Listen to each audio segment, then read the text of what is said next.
talked about Will Smith in Suicide Squad. We discussed Charlize Theron in The Old Guard. We even suffered through Jason Bateman in Thunder Force just last week. On this episode, we finally review a movie featuring all three 2008's Hancock. Woke up in a hospital. First thing I remember, I was changed. You have a calling. You're a superhero. Life here can be difficult for me. I'm the only one of my kind. Hancock is down. Looks hurt. What has happened to me? You have to leave. You're becoming mortal.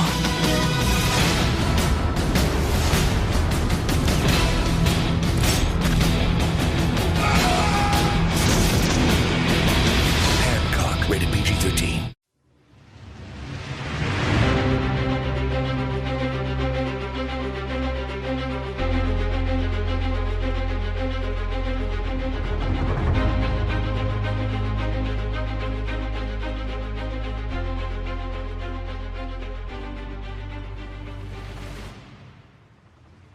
This is the Superhero Pantheon. On this podcast, we take one superhero film a week and decide whether it should be in the Pantheon, the pile of shame, or somewhere in between. My name is Jerome Cuson. You can find me on Twitter at JeromeC1985. You can find additional episodes of this podcast through Apple Podcasts, Stitcher, Spotify, and all of your favorite podcast apps through the real world. We strongly encourage you to leave a 4 or 5 star review so as to help people discover this show and the great work that the folks at The Real World are doing. If you would like to interact with us or send feedback, you could do so by following us on Twitter at Hero Pantheon. My co-host for this week and every week will be Brian DeBrain. He can be found on Twitter at Brian DeBrain. Brian, this is another one of those movies that we have seemingly been putting off for years at this point, and it's really easy to see why. This movie is 93 minutes, but it feels even longer. I think for me, this is a movie that I remember seeing in the summer of 2008. Back in the day, I would go to one of the multiplexes, not close to me, but a little bit farther away. And, I would do a day where maybe I would pay to see one movie and sneak in to see 2 others. And I distinctly remember this being one of those movies that I snuck in to see. I have zero regrets about spending $0 for this movie and the $0 I spent watching this on Hulu. Because, again, this is one of those movies that I think is very unpleasant. I think there's some really fascinating ideas. There are even some aspects to this movie that I like that I'm happy to talk about. But for me, this is a movie that feels miscast, and it feels like it also had the wrong director at the helm, too. Yeah, this is crazy because we've talked about that year, 2008, that summer, a lot. I mean, 2 of the movies, Dark Knight, Iron Man, have gone to the Pantheon. We talked about Hellboy 2. I think there might have been something else that I'm not even thinking of right now, but 2008 had a lot of movies during that summer that were competing with each other. It's always like that, but this was a different year, kind of. It felt like superheroes were competing with other superheroes, and you saw like the rise of the Dark Knight franchise and the start of the MCU all in this summer. So it was really, really crazy. Plus, you had the Incredible Hulk. You know what I mean? I think that was like a few months or a few weeks later, before or after this, around this time. So there's a lot going on in terms of superhero stuff. And to kind of throw this in there, felt like it kind of like got glossed over and kind of like forgotten. But, there's a reason to that because, like you said, it's 90 minutes. They don't really go into a whole lot of detail of what's going on. They kind of give you some exposition instead of doing flashbacks. They kind of just tell you and not show you. So there's a lot of that going on, and it felt like this was kind of like a rush production, given all the facts. Because, this was like a $150 million production. It actually did a fair amount, like $650 million worldwide. So got to give credit where credit's due. But the direction felt very safe. Like they were just kind of playing it safe in terms of we don't want to go too dark.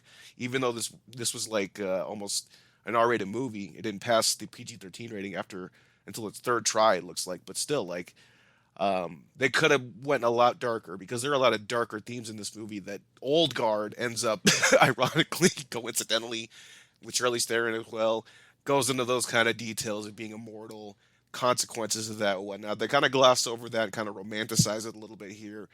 And it's fine. It's just it would have been nice to actually see them in the 30s or something like that, because there's a lot of implications too with the whole interracial couple thing that they kind of don't even, they just gloss over. But if you dig between the details, it seems like Hancock was the victim of a hate crime in 31 before he went and got amnesia. Yeah, I think that in some ways, like I said, there are some very interesting ideas, but in a 90-minute movie, it's very difficult to get into some of those ideas. I also question whether Will Smith as a performer and whether Peter Berg as a director are the kind of people who can dive into those aspects very well. I think this is a good time to kind of talk a little bit about Will Smith just as a performer. Of course, this is the first time he portrayed a superhero. The second time being a comic book based character. He was, of course, in the pile of shame worthy Suicide Squad, and is not even going to be in the sequel, which is apparently, and at least looks much better. But it's interesting to know, Brian, a couple things. Will Smith is apparently a huge fan of professional wrestling, and he described the character of Hancock as Stone Cold Steve Austin, who is one of his favorite wrestlers with superpowers. I really don't see the connection. Steve Austin was never as dour as Hancock is in this movie. Yeah, they never went full alcoholic with Steve Austin. They painted him as the fun drunk, which is still, Attitude Era. It is what it is. But they definitely went almost hardcore with the alcoholism here. But it kind of went unresolved. Which again, you were pointing out like interesting ideas. That's what Iron Man 2 teased. The whole demon in a bottle idea, and they just teased that here, and they didn't really go full with it because there was no, like, he kind of brushed over the 12 steps, it seems, or whatever the steps are for rehab in terms of alcoholism, and they kind of just brushed over that. And yeah, I mean, there's a lot going on, but you can tell like he wanted to do more with this performance. Maybe there was a lot on the cutting room floor because it seemed like Will Smith was really trying to dig deep, but I think Peter Berg didn't give enough to dig deep into. You know what I mean? Like he didn't give enough meat to chew on when they came into this role. So he was kind of filling in the blanks himself, and that's why he came up with this Steve Austin kind of answer. But there wasn't really anything. I mean, he is a kind of rebellious personality, but it's more of him being an asshole. Austin is a rebellious dude that learned to stop trusting people because people kept turning on him, right? In this case, it's just he feels like Frankenstein, and that's why probably they had the wink, wink, nudge, nudge. When they had the movie ticket of Frankenstein in his pocket when he was found. So I thought that was a nice little nod, message theme that we're going for. He kind of feels like Frankenstein's monster, but I don't know. I felt like this needed a lot of time to develop, and it seemed like this needed an R rating because it felt like you needed to go deep into those adult themes. I can see that, and we talk about some of the darker aspects of this movie, and I think we go into the fact that in this movie he's referred to as an asshole by other people 18 times, including 4 times, almost 5, by Michael, and twice, almost 3 times, by Red during the bank robbery. So it's pretty incredible. It's pretty wild to me just how many times he is called an asshole in this movie. We talk about the darkness. This movie almost was even darker, Brian, as we're going to bring in some Mallrats lore here, as apart from being a lowlife, Hancock was supposed to be sexually frustrated because he couldn't have sex with a woman without killing her. The MPAA actually cleared a scene involving Hancock's explosive orgasm, but it was removed from the final cut because the test audience didn't find it funny. And yeah, it's not funny. That is very problematic. If you are going to have that scene, you better be prepared to deal with the ramifications of that. So the tone was lightened considerably for a summer release, aimed at a wide audience. The MPAA gave the movie an R rating twice before language and violent cuts resulted in the PG-13 rating. And boy, oh boy, this movie, man, I would agree with you that I want to see the R-rated cut, but boy, if they had included that, that would have been a bridge too far. Oh well, definitely, definitely. I mean, they kind of teased it when he shoves that dude's head up the other dude's ass. Like, I mean, come on, like that could have been more graphic, but they played it safe on that. But I get what they were trying to do. They were trying to be edgy with that PG-13 rating. But if you're gonna go down these routes, some of this stuff is adult themed. You know what I mean? It's like a lot of these kids are not gonna understand some of the shit that this guy's going through. You know what I mean? And that's why you could still maybe a hard PG-13, but for 2008, I don't know what that would look like because this is a hard, I guess, a hard PG-13 for 2008. But I think now you can get away with a lot more. But it's just weird because it's Vince Gilligan as the writer, and we know him as Breaking Bad. And I can't help but think, but if you lay this out in like, I don't know, 6 episodes, you do like a limited series kind of thing, and then this exploration of a superhero, and then him trying to discover his past that he can't remember, and you have him go through therapy and stuff like that. Yeah, that's definitely more. You got more to play with there, and that's a much more interesting story. I think the ideas were there. It's just they just didn't want to risk it, knowing that they had Will Smith. Will Smith in an R rating wasn't really a thing at the time, although I can't remember if Ali was R, but still, that's not really meant for a wide audience. That was more Oscar fever, or Oscar contender kind of audience. So it's hard to say. And Will Smith is always trying hard, so it's hard to say. And Peter Berg is questionable as a director. I like some of his stuff, and it's kind of weird Mark Wahlberg wasn't in this movie. Obviously, he was the backup if Will Smith said no. But I liked him in the Great White Hype as an actor, and I liked him in Collateral, so I can kind of see the connections to Michael Mann. Yes, there are many connections. At one point, Michael Mann was actually going to direct this movie. He eventually felt that he wasn't the right person due to all of the CGI that was in the movie and suggested Peter Berg.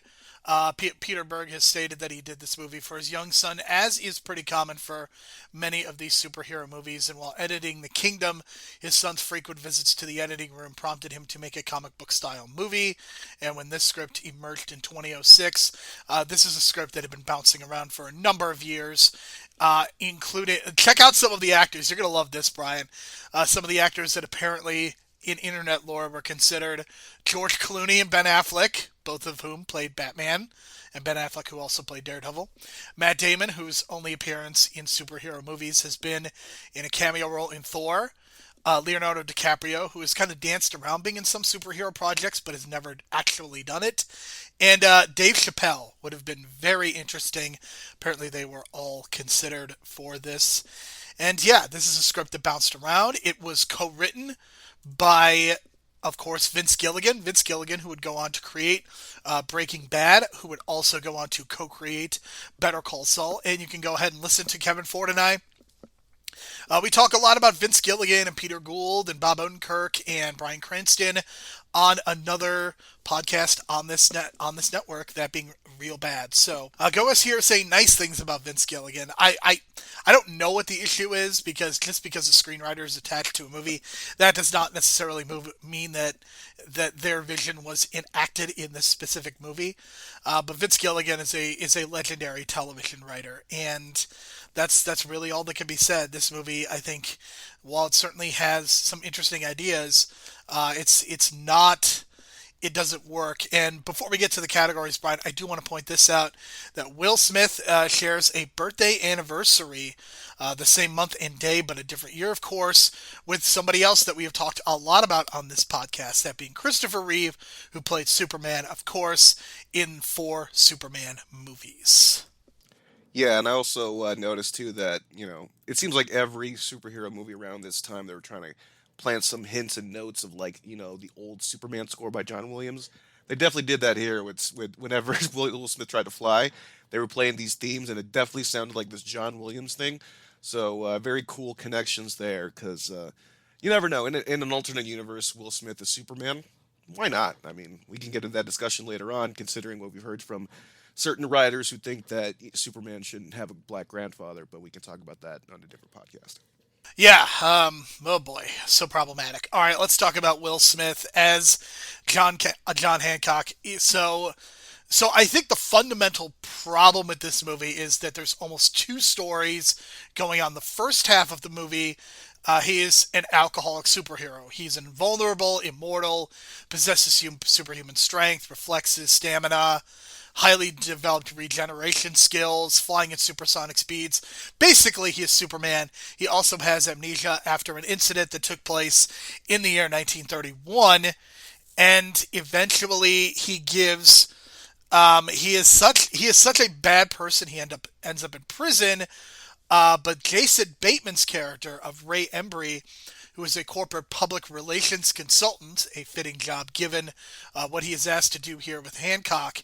Hancock saves his life, and Bateman's character decides that he is going to try and help Hancock become a superhero that people actually like, so they can stop calling him an asshole. And I think that what you see happening here is, I think Will Smith, the thing about Will Smith is, if you watch him in Fresh Prince, and Independence Day, and Men in Black, and even like Wild Wild West and Enemy of the State, he is so charming, he's so charismatic, He is clearly going for this very affable vibe. And it is around this time when Will Smith makes a transition from playing one type of character into playing these type of characters. And I think that to an extent, he is trying to go against type so much that I think it has made a lot of his movies a lot less enjoyable, a lot less pleasant to watch. In fact, I think about this movie. I think about Concussion. I think about 7 Pounds. I think about Before Collateral. I think about so many of these movies that are so dour and sad and depressing. And there is a part of me that just wants to see Will Smith be this charismatic person. Like, with the exception of a movie like Focus, I don't see this Will Smith in a lot of movies, the Will Smith that I really enjoyed. And it seems like he is going so hard for awards recognition, for critical recognition, that he is going against what made him work in the first place, and that he is not, that a lot of his movies have suffered because of this. And I think this movie specifically is a great example of that. Yeah, I would agree because I seem to, as I realized, like I'm not really like a fan, or maybe I'm just turned off by his like last 15 years, but like the first 10 years, 15 years of his career, I've seen a lot of his stuff, maybe almost all of it. And like I haven't seen 7 Pounds, I haven't seen The Pursuit of Happiness, I haven't seen Focus. I just wasn't interested. But I saw Bad Boys 3 and that rocked. Like that's the best Bad Boys movie. That's the best Will Smith performance I've seen in a long time. It had a lot of gravitas. He was funny. It had meaning. He had like he had the drama back behind it. That was him being what you're describing, that charismatic leading man from the '90s. And yeah, maybe this is like I don't know, a rebirth, renaissance period now that he can kind of bounce back. But the COVID thing kind of held him back from that. But I don't know. He didn't have anything in production, not that I think of, that was supposed to come out last year anyway or this year. So maybe he can bounce back, and hopefully that Planes, Trains, and Entanglements sequel, remake, whatever, does something for him. You know what I mean? So he can get back to that kind of charismatic leading way. And maybe that's what it is. Maybe I just don't want to see him being depressed and watch these depressing movies and stuff like that, and Concussion. Like as as dramatic and probably emotional as those movies seem like, especially like Pursuit of Happiness, where he's crying in a bathroom, and I saw that scene play over and over and over on the DVD trailer working at Blockbuster. It just kind of turned me off. So maybe I think you're onto something there. Because like I didn't even watch Gemini Man because I was just like, well, I just figured it out in the first 20 seconds, and I'm not interested. So there's that. Maybe just less predictability. Maybe just try some old school shit. I don't know, because that really worked in Bad Boys 3. Yeah, I think about a movie like Bad Boys 3, which it's not high art, but I think that part of the reason that people responded so well to that movie is that it very much was a return to form for Will Smith, and I think that a lot of people embraced that. And I think in a lot of ways, that's what I would like to see more of. And I'm not saying that actors cannot push themselves and try to evolve, but I think it's reached a point where he's just in so many of these movies in a row. Even Gemini Man is not a happy-go-lucky movie, and that movie obviously has other problems too. But it's a very strange beast. But what I want to do now is talk about Charlize Theron, who is in the trailers. It wasn't altogether clear what her role was meant to be, but this is something that, as we get into kind of the second half of the movie, we kind of learn more about her character. She is the wife of Jason Bateman's character, of course. Basically, she is, of course, Hancock's ex-wife. She also has powers and abilities like him, but as they become closer physically, their powers wear off, as apparently they cannot be immortal when they are so close to each other. She makes this conscious decision to live in suburbia and be a stepmom, be a wife, live in this bubble, and not be a superhero. But when people do that, it usually means they are hiding some characteristics inside themselves and scares them. She knows who she is and what she is capable of, but she has decided against being a superhero. And I think she just comes off like kind of a sourpuss in this movie. Like any time that she is interacting with Hancock, who's very clearly going through a lot of struggles, just she has so much hostility toward him, and it again, this is why the movie feels so miserable, is that she's just an asshole to him, and it feels totally unnecessary in a lot of cases, and just the way that she treats him seems very unfair to me. And I understand that, she is going through her own stuff and her own personal pain, but I mean, between Hancock's anger, between her anger, like, it just makes the superheroes just feel very angry. And again, like, this is not a very fun movie to watch. And it sucks. It just really sucks that you have these two really good performers who we have seen in very good stuff across the board. I think Charlize Theron, in a lot of ways, has almost had a better overall career. Like, if you just put their resumes on paper, I think Charlize Theron has done a lot of really good work across a number of genres. And it's just unfortunate to see her playing kind of, at first, kind of a naggy wife character, and then just being an asshole to Will Smith's character. So it just kind of stinks all around. And I really did not like her character, even more so than Hancock. I did not like her character. Yeah, this is where we really needed those flashbacks because there was a lot of exposition during the whole reveal halfway through it. I got to give credit because, like, they did not reveal any of that twist in the advertising. It was just full on Will Smith. So I got to give credit where credit's due because in movies, even up at that point, I felt, because I was in college, I felt like a very smart mark cinephile. You know what I mean? Like, you can't fool me. I see the turns coming. I didn't see this one coming. So I was like, what is going on here? And then it's revealed that she's got powers and that she's a god, and they reveal all that stuff. So credit where credit's due, man, for hiding something like that. I respect that because, like, usually I'll figure it out, but I did in this case. But it sucks because what's happening is it seems like it's like he's asking her to tell him what happened, and she doesn't want to reveal what happened, or it's too painful or whatever. But it's not necessarily fair to him because he legit has amnesia, and he's just like, listen, can you just tell me what's happening instead of throwing me around Los Angeles and destroying all these buildings and possibly killing all these people? Which I thought was kind of like, what the hell's going on? Why is she endangering all these people? Just tell him what's going on, at least. And, it took 20 minutes for that to happen. But still, like, it was very frustrating because I think a rational, calm situation, I think she would have just told him what's going on instead of just throwing him around LA and destroying shit.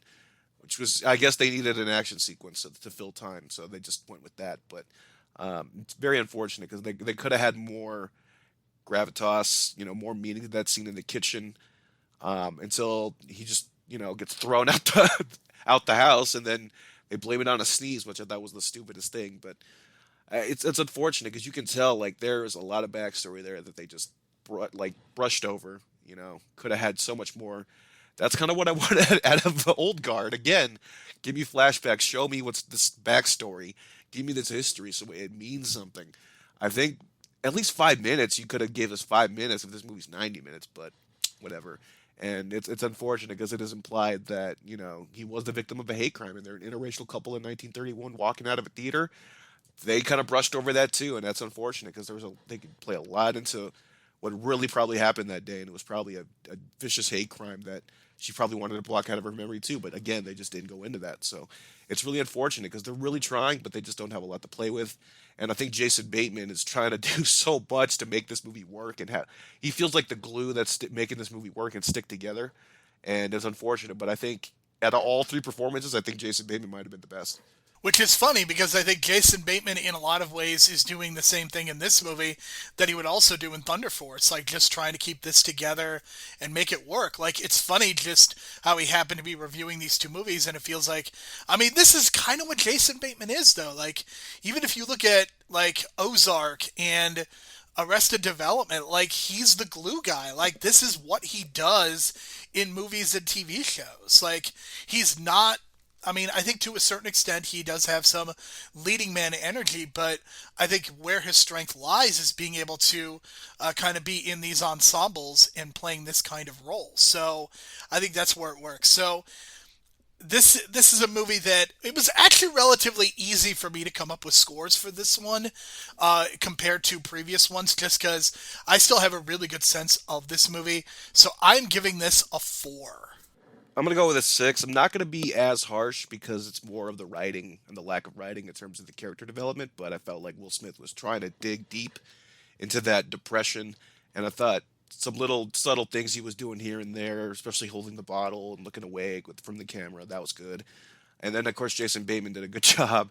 Unfortunately, Charlize Theron had some cool powers. It's just didn't really lead into the heroism part and the whole idiocracy, like the whole idiocy of the third act. We'll get to in that category, but the whole idea of them being apart.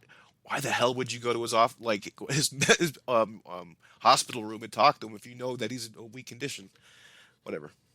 The villain score, there really isn't much of a villain case to be made here. Like, basically the main villain of this movie is a bank robber, and the bank robber is Kenneth Red Parker, as played by Eddie Marsan.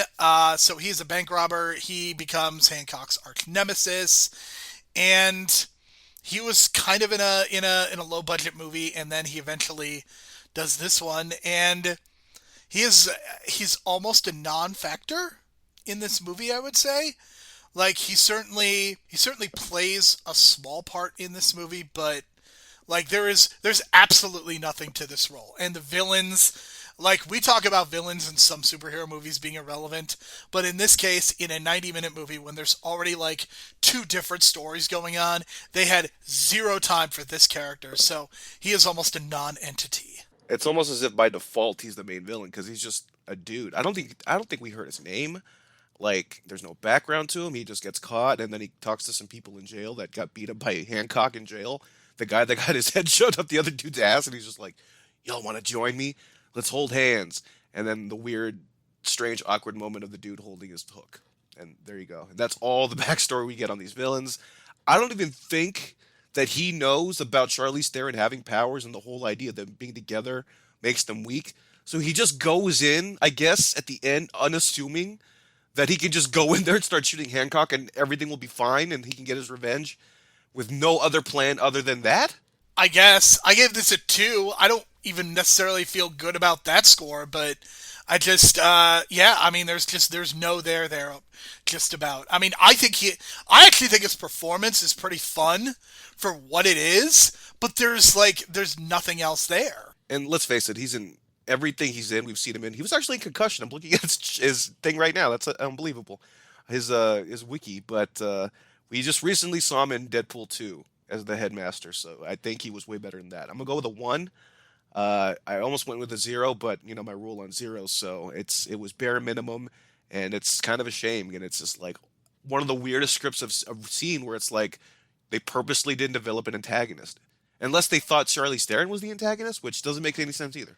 Yeah, I mean, because they're both superheroes. I mean, and she doesn't even necessarily do anything that's bad. Like, if what she does is considered to be bad, then the movie's very sexist in addition to some of the other problems. So the story, as we've mentioned, there's some really good ideas. Like I said, this is a movie that is clearly going for something on a script level.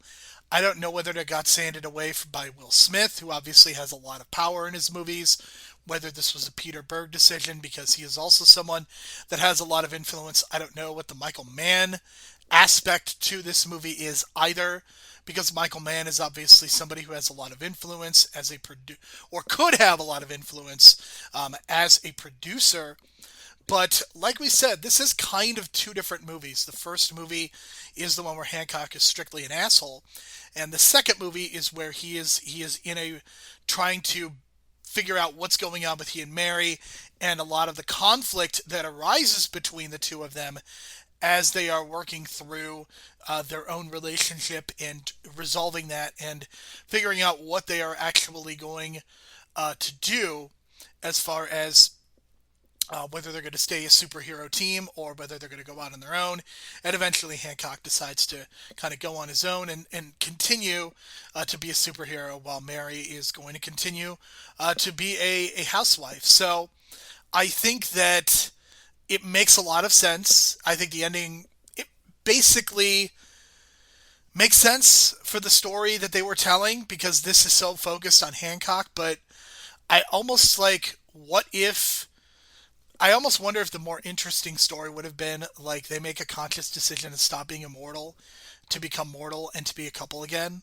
Like, I almost wonder if that is the more interesting ending or whether that's selfish. But, like, Mary is choosing to not be a hero, even though she still technically has her powers. It's just, like I said, there's a lot going on, and I just wish that this story had been told better, because I think whereas with I think just like with Thunder Force, I think there's a really interesting movie that can be told with the story as it is laid out and outlined. The filmmakers and the people behind it are just unwilling to tell it. Yeah, it feels like there's a good backbone structure to a two-season arc that would be dope. Like the first season is the first half where he's dealing with the alcoholism, the PR, and then him eventually getting, that scene at the middle where he saves the bank robbery and tells everyone that they had a good job and all that stuff, and he's cleaned up and he's clean to act.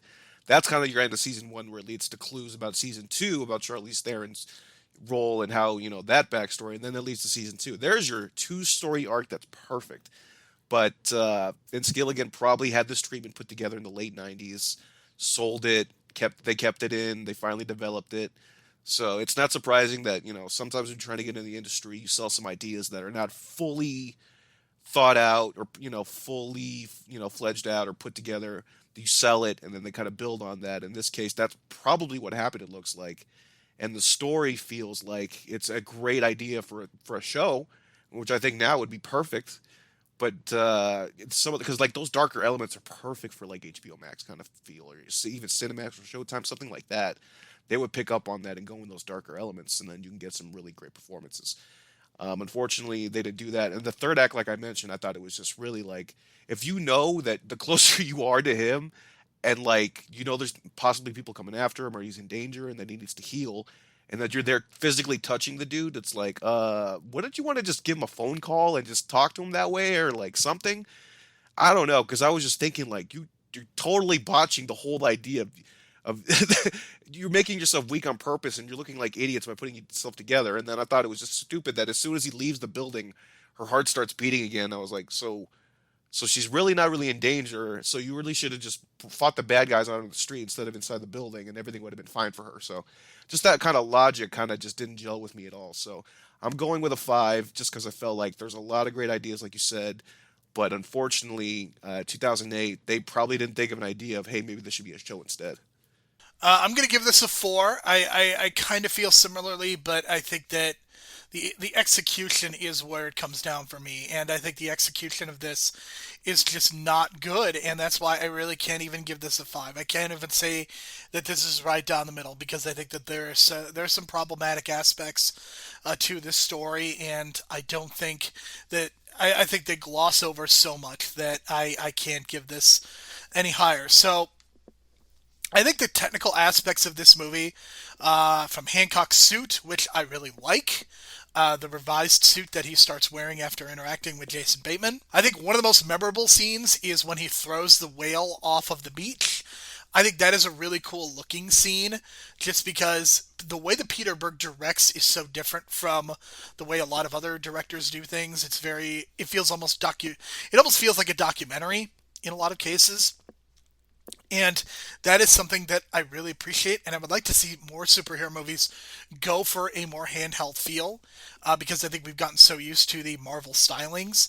I really do like that there are so many close-ups, and there's kind of a more tactile feel to this movie than I think so many others. For some of the weaknesses that this movie has, I think there are some very good directing concepts here, some very interesting visuals. I even like the way that Hancock looks when he is flying around. I think that's something that is a strength of this movie. And in the kitchen scene where he and Charlize Theron fight, regardless of what you think of some of the story elements, I like the way that they visually rendered it and some of the humor that they incorporated. So I actually come out slightly positive on the technical side. I'm giving the technical aspects a 6. Yeah, I agree. The visual stuff was good for what it was. Seeing downtown LA, 2008. Yeah, that looks like that. It still kind of a little bit looks like that, but I was able to recognize some of the background areas, so that was kind of cool. But I wasn't too big, like a big fan of the suit per se. I felt like he didn't really need a suit. I don't know. I felt like this was such a grounded idea that maybe he should have just even more or less do kind of a minimalism thing, but that suit was kind of minimalist anyway. And then I kind of mentioned the score before where they were kind of going for like that John Williams Superman feel when he was kind of doing his heroics and stuff like that, which, is kind of like cliche and like a trope. But I wasn't really too impressed with the soundtrack. Colors were good. The colors were good, but I don't know. Him running into the birds was funny, but I thought like the rendering was a little off. But again, I think that they did a good job of what a dude flying in the air looks like with the whole the wavy lines of the air in the background. I feel like some of those superhero movies, even today, kind of miss that because they kind of just it's just a dude or woman flying in the air. It looks fine. But when you add little details like that, it does help a little bit. And then I did like that scruffy look that he had at the beginning when he was just like drunk on drunk on the street, and that look he had. I thought that was very like grimy and dirty and grindy. So I'll give it a 6 out of 10. I felt like they could have done a little more. If the music was better and maybe had some interesting music choices, then I think it would have been much better. But they even played it safe with that. So. Yeah, in some ways, I think that there was some risk taking going on, but I think in a lot of ways they made a lot of very safe choices too. And I think you see the conflict play out in this movie. The legacy of this movie, I think, it is a 2008 release, but of course, when you're talking about 2008 releases, the two movies that most come to mind are Iron Man and The Dark Knight, which are two of literally the most significant superhero movies that have ever been made, and the other movies that have come out in this same year that include the Incredible Hulk, which is just about forgotten, Hellboy 2, which I think is mostly remembered because Guillermo del Toro's the director. And then you've got this movie, which made $629 million. I think there was even consideration of a sequel at one point. But ultimately, I think that this movie has been forgotten by so many people, and it's with good reason. Like I said, I don't think that this is a pleasant watch, and I think that with the ideas being as good as they are, this is a huge disappointment for me. And I think in the hands of another director and with another star, perhaps, I think this movie could have ultimately ended up being a lot better. I think this is something that almost needed 2.5 hours to more fully develop and to do a lot more visuals and to do more showing rather than telling. And you mentioned the idea of flashbacks, and I'm not even necessarily sure that they needed flashbacks per se. I just think that they needed to tell the story more fully and completely. My legacy score is a 4. I'm gonna go with a 5. Originally, I was gonna go with a 3, but then I can't deny box office success, man. So, despite it being not necessarily a blowaway hit, I mean, still that's pretty good for a Will Smith project. 90 minutes, middle of summer, a lot of competition. You know what I mean? Like a lot of competition. So yeah, credit to where credit's due on that. So and people kind of do remember Will Smith flying in the air, and when you mention Will Smith as a superhero, they do remember Hancock. So I think as a popcorn movie, it's passable. It probably came at the right time for people to kind of remember it because, like, I remember there was a lot of rentals of that because I was working at Blockbuster at the time. A lot of rentals of Hancock. Will Smith was still a draw in terms of like the rental audience back then. I mean, he's still a draw now. Like, I think it's just like you mentioned, people want that '90s lead. You know what I mean? And hopefully we get that again. So a renaissance comes and goes for a lot of actors' careers. It seems like this seems about the right time for another renaissance in his career. And of course, Charlize Theron still, to me, she never lost any momentum from this movie. She just kind of took the paycheck and kind of went on with it and still was doing well. And you mentioned her being good in all these genres. Like, I still haven't seen Atomic Blonde, but my buddy of mine who is really big into like spy stuff and all that kind of thing, loves the Bourne movies. He said that Atomic Blonde is one of his favorites. And and I take his word seriously because he's a big like spy guy. You know what I mean? So, Charlize Theron really knows how to bounce back and do all these different genres, and she just got nominated for another Oscar like 2 years ago. So good for her. And of course, Jason Bateman. I think he's done a lot good choices in his career. He doesn't necessarily need to be the leading man, but pick and choose your roles. I like him where he's at, and he doesn't age. He really doesn't age. So good for him. It's funny you mention that because I think Ozark is a legitimately terrible show, but I can't deny that Ozark is also extremely popular, and he won an Emmy for frickin' directing. So clearly, it was a good choice for him.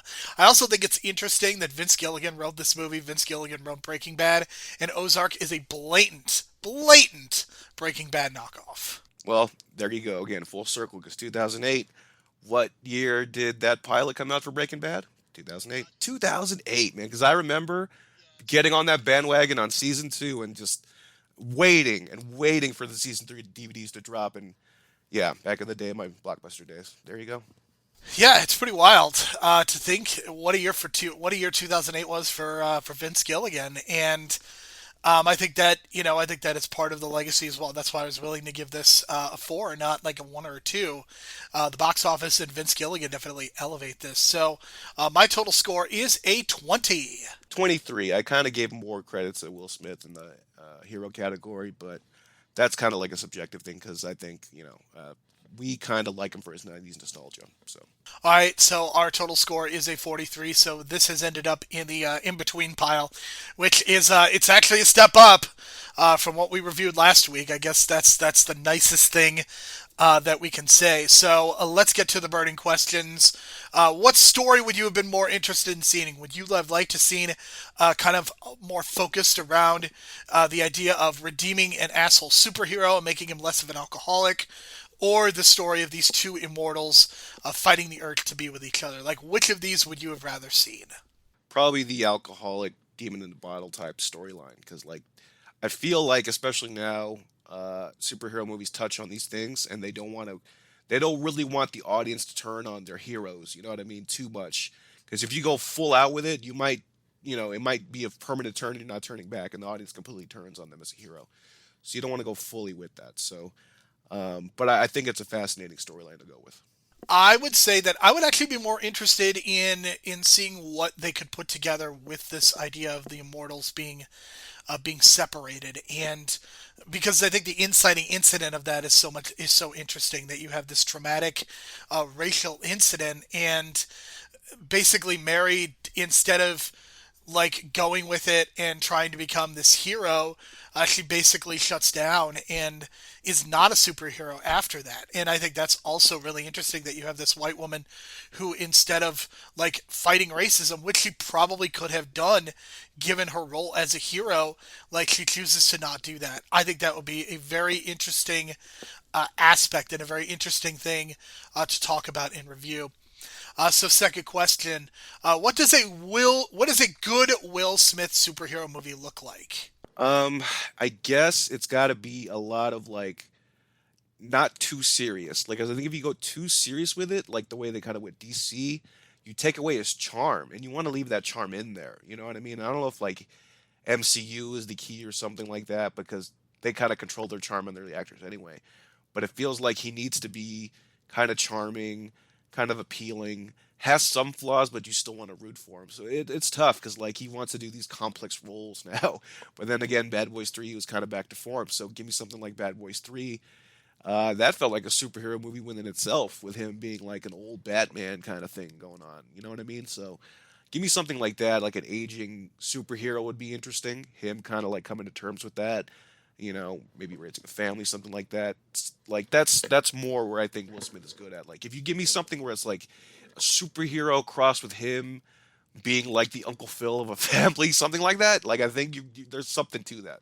I mean, it's funny that we're talking about Will Smith and the fact that he's trying to be more serious and has done all these depressing movies, and that even extends to the reboot of Fresh Prince, which is not going to be a comedy; it's going to be a drama. Like even this project that he is going to be doing, rebooting Fresh Prince of Bel-Air, like even that is not going to be what made Fresh Prince so successful, it was based around Will Smith's charisma and some of the comedy stylings of Uncle Phil.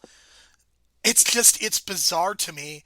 And I think that where Will Smith's strengths would lie is in being a quippy Marvel superhero. I think that him playing some version of Iron Man or Captain America or Thor. I don't know what the right character is in the MCU for him, but I think that's what would be interesting and work best. I mean, if there was a way to cast him as an older Superman, even, or even Jor-El, that's kind of a smartass, like, I think that's what I would like to see, and I think that's how you make a good Will Smith superhero movie. I think also the key is to finding the right director because I think he responds to certain directors well. Like I don't know, I like the concept of Ali, but I felt like they just took that way too seriously than they should have. From even Michael Mann, you know what I mean? I felt like they could have lightened that up a bit because Ali was kind of charming, and they didn't really play into that charmingness. They played into like the really sad stuff about, you know what I mean? Like I don't know what it is, but I feel like he's got to respond to the right director to bring it out of him. He's just one of those where you can't just rely on him to just like Nicolas Cage doesn't necessarily need a director to tell him what to do. He can just find it and go with it. I think Will Smith needs like to be guided. I mean, I think Will Smith is almost in a position where, I mean, he is so in control of his movies that I don't think there's any director out there that has the power to control him. Like, M. Night Shyamalan definitely did not in the movie that they made, which was historically awful. And it's just, I don't know because he has so much power as a producer. Like, it just doesn't work. Like, I think the difference between him and Tom Cruise is Tom Cruise has found collaborators that he works with that actually do make the movies better. Christopher McQuarrie as a writer and a director, even though he has a relationship with Tom Cruise, like, he is so good at cracking stories and telling stories and visualizing that I think it still works. Will Smith does not have that with any of the directors. Like, he did a couple movies with David Ayer, and they're both terrible. Bright and Suicide Squad are both really bad. And I think that's the difference, is that Tom Cruise has been able to evolve. You know, he has his chosen collaborators, which you can challenge whether that's a good thing or not. But the reality is that, like, when Mission Impossible 7 comes out, like, I'm going to see that on the first day. I don't, if Will Smith does a movie, I'm not sure if I'm going to see it. Like Bad Boys 3, I had no interest in that until the word of mouth was so good that I made a decision to go see it. Like, even the initial reviews weren't impressing me. It took a lot for me to be interested in seeing Bad Boys 3. And I think that is part of Will Smith's challenge, is what is his career going to look like, because he's a man that is, he's in his 50s, and he's getting older, and it kind of sucks, but like, how is this going to evolve? Charlize Theron's character from this movie could be the same one as the old guard, right? It's possible. God, I thought, just thinking about it, just it feels like the same character. It honestly feels like the same arc, and it could have been, it could have just been the same person, except she says 3,000 years. Charlize Theron is very, very grumpy in both of these movies. Yeah, but the thing is, she says 3,000 years. She's very precise about it in this one. Old Guard goes back to God knows when, so maybe even 15,000 years. I don't even know, but I mean, when you think about, like, we've lived 1,000 lifetimes between 2008 and 2020, to be fair. true dat, true dat. But it's so weird how both fit. Probably that's why she was attracted to the Old Guard, because it kind of reminded her of the Hancock world that she felt was probably incomplete. So For sure. Would this have been better as a limited series? I think we are both in agreement that the answer is yes. And you suggested a 2 series. I think this is something that you could do in 1 series. I mean, just like the biggest thing, and we're going to be talking a ton about this next week, you got to make the TV show a TV show and not a 6-hour movie. I can't emphasize that enough, that there are so many TV shows that are 6-hour movies and they don't work. And there are pacing problems, and there's a lot of problems. If you're going to make a TV show, you have to make a TV show. And we're going to talk a lot about that next week and even the week after. Because I think there's one superhero show right now that I think is doing a really good job of being a TV show. And I think there's one superhero project that is a 6-hour movie, and it's really suffering because of it. yeah, that's kind of a preview of next week of what's to come. But yeah, definitely a limited series. I do want to.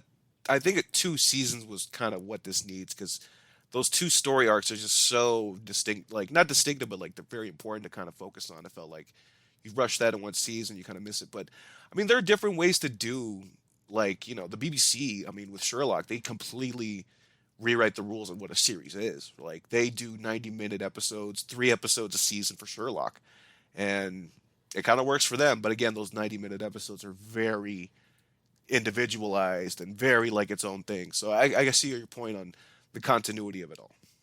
Did this come out 10 years too early? I think so, because this is like the dark grittiness that I think like I said, HBO would just love to dive right into, and something like that, and explore that. And I can even see this as like I just said, a BBC show of this would be, I think, incredible, because then you would get some really incredible actors to do it, pick the right people. You make this take place in the UK, has a totally different feel to it. You can even put Idris Elba in it, right? Luther, because he's done BBC stuff before. So you can do a lot with that. 10 years definitely too late, or too early, because man, that, like I said, that summer was loaded, and this was just totally forgotten because of that. So that is our discussion of Hancock, and for the next 2 weeks, Brian, we're going to be doing something a little bit different. So we talked about WandaVision when WandaVision ended. We will be doing the same next week when we talk about Falcon and the Winter Soldier. I'm just going to say right now that I have much more negative feelings about this than I did WandaVision, and I will elaborate on those thoughts next week. Then in 2 weeks, we are going to be discussing Invincible. I have seen all 6 episodes. I have been watching this on a weekly basis and have really been enjoying it. Brian has not watched any of the episodes, but he is going to be binging them before we do kind of a recap / review in 2 weeks. And I am, Brian, one of the things that I'm going to do on the Invincible podcast is I'm going to list all of the famous, well-known actors that do voices on that show. So get ready. Yeah, and they're going to be blown away, because when he read it to me, I was kind of blown away too, and then I had to look it up, and I was like, well, they definitely got the cast down, and Amazon is spending the money. And there were even 2 more that were in episode 6 that blew my mind. Well, there you go. Amazon's spending the money in the right ways for the right voice casting, because Not on the animation, for the voices, yes. yeah, and the advertising, we can also discuss that next week, because it feels like, I don't know, I'm seeing a lot of media stuff, but maybe not. I don't know. I want to see some bus ads, but maybe that's just not in their budget. Because in LA, I'm not really seeing too many bus ads like I usually do for Amazon Productions. I mean, yeah, it's weird. I think they've done a reasonable job on TV marketing. I mean, I don't go... Like, what's the point of even... Nobody's on buses, dude. That's... Yeah, I get it. But look, I notice these kind of things, and We don't go outside anymore. This is why there are no bus advertisements. well, I take the bus 3 times a week, and I do notice Amazon promotes their shit, but sometimes they don't promote some of their other shit. Like, The Boys got a lot of advertisement around everywhere. This is not getting so much. I mean, I don't think this is as big of a deal yet, and I'm curious to know what the word of mouth is and what the ratings are, because again, this is a weekly release. So to me, the fact that this is a weekly release means to me Amazon sees this as a really big deal. So we're going to discuss that in 2 weeks, and then Brian, we got another big movie that we have not talked about.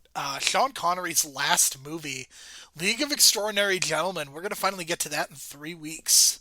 You know what's funny is that I think about it now, the last 4 movies we reviewed, not including Thunder Force, but I saw them all at the same Laemmle Theater near my house, now that I think about it.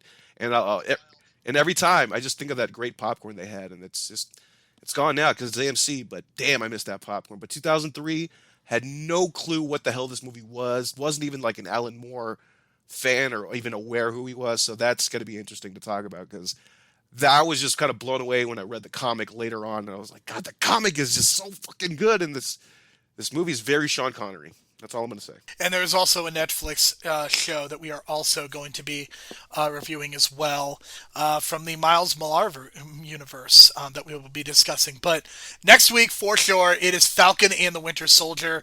For Brian, my name is Jerome. Thank you so much for listening. We will talk to you all again next week. So Thunder Force, Jason Bateman gets his hands cut off. Hancock cuts a dude's hand off. Full circle.